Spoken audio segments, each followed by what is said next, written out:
Hello there YouTubers, Robert Llewellyn here, reporting from my garden next to my pond, which is a little bit overgrown and full of weeds with an annoying aeroplane overhead. Typical, isn't it? This is my first week that I've had an entire week at home since October last year, and I was really looking forward to it because it just meant I had some time to do all the boring things I've had to do and some of the exciting things I'm doing.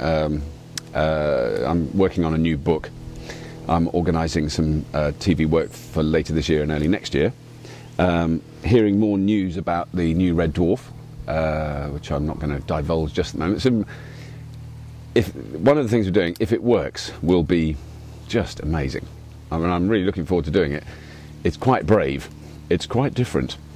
It's just a really clever way of doing something that is fairly sort of normal, you know, you will have seen before on TV, but this is a very different approach. Doug is a genius, there's no doubting it. But we are doing two regular, as you've always seen them, Red Dwarf episodes, 2 half-hour episodes, and then 2 other extras, which I'm not going to divulge at the moment, because I quite enjoy knowing about it and not telling anyone for once, as opposed to being the normal blabbermouth that I am. So that's the Red Dwarf stuff. But the thing is, so I get my week off, really excited about it, and then on Sunday, you know, I had this whole week ahead of me. I didn't have to go anywhere, I didn't have to drive anywhere, or fly anywhere. It was fantastic, and I just had the worst cold. It's just a cold, it's not man flu, which I've been accused of. It's not man flu, it's just a cold. But I have a terrible blocked nose, I've got coughing, and I feel like absolute poo. Isn't it typical? As soon as your body knows that you don't have to... I bet if I'd been filming somewhere this week, I would have been fine. As soon as you know that you've got a bit of time off, it just folds up for the week, which is typical. So I've never felt so ill for months. I've been very lucky. I've been very, very well. I do try and keep myself healthy. Not very good at it. Now, the other thing that I've just received is that. It's my book. Look, an actual book with actual writing in. This is my book. I'm very pleased about this. Comes out in November. Sold out. There it is, sold out. I'm really pleased with it. It's got the foreword at the beginning by my delightful wife Judith. Is quite cruel and quite cutting, but quite funny. That was about my experiences last year of making do and not buying anything. And it's basically about how you start off with the very, very best intentions in life. I don't just mean last year.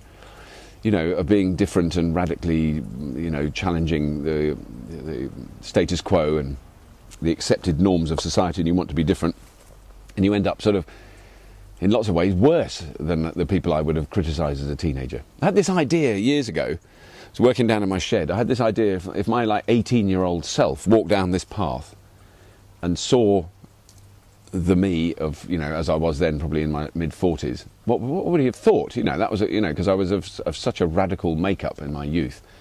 What would that 18-year-old have made of this bloated, middle-aged, self-satisfied prig sitting in his beautiful shed in his gorgeous garden in the Cotswolds, you know?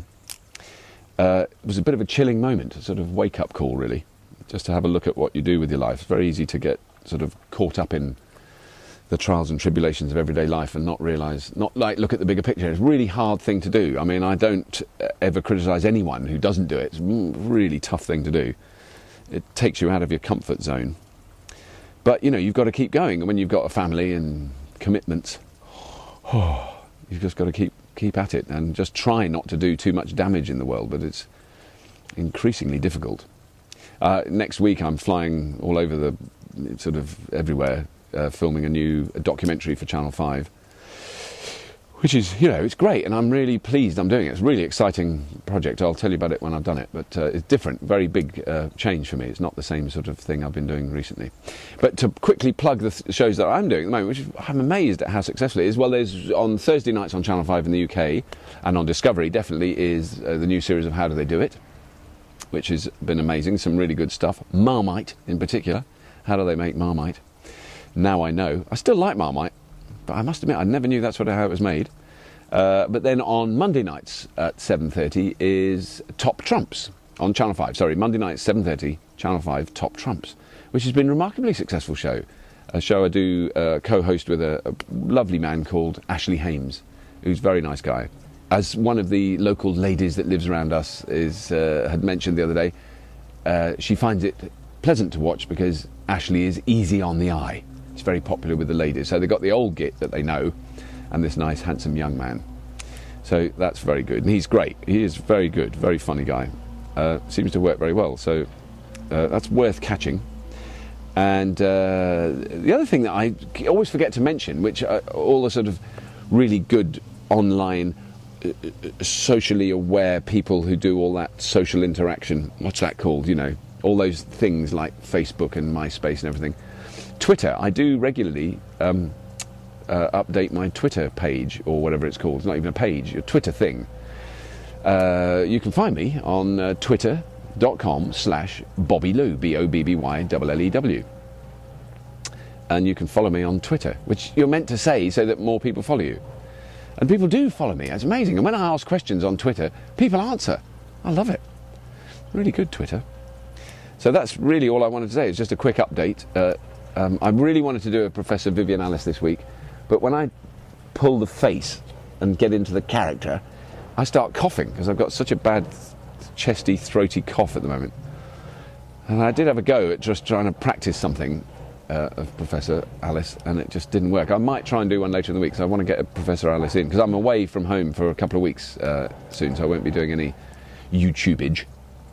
And I'm still working on Carpool for my own site, LewTube, and I'm going to meet the people. It just does, those things just take time. They just take time, and it's really difficult. So I will be doing something along those lines soonish. I have done some more interviews. I've done four interviews in the car so far. I want to do about 10 before I release it, so that there's and I'll release one a week for 10 weeks. So that'll be on lewtube.com. But if you're not going there, then follow me on twitter.com/BobbyLew. That's what you've got to say. I think that's all I've got to say. I bet I'm going to forget something that I really wanted to say. My pond is very nice. There are fish in it. There's a lot of fish in it. How do fish breed? And what do they eat? I never feed them. I never put any food in that pond. We've had fish in there for years and years, and they're just there. Some really big ones. There's one which you only put little goldfish in like that. There's one that's about that long now. It's enormous. It's like a shark. I must clear out the weeds a bit more. This autumn, I'm going to do a lot of clear, because as you can see, it's just mildly overgrown. But I really like this little corner. I come down here and read sometimes. On the very rare occasions, it's nice. And they're doing some building work over the back there. You may be able to hear, which just slightly takes the edge off the peace and calm of the British countryside. But anyway, YouTubers, if you have been, thank you for watching.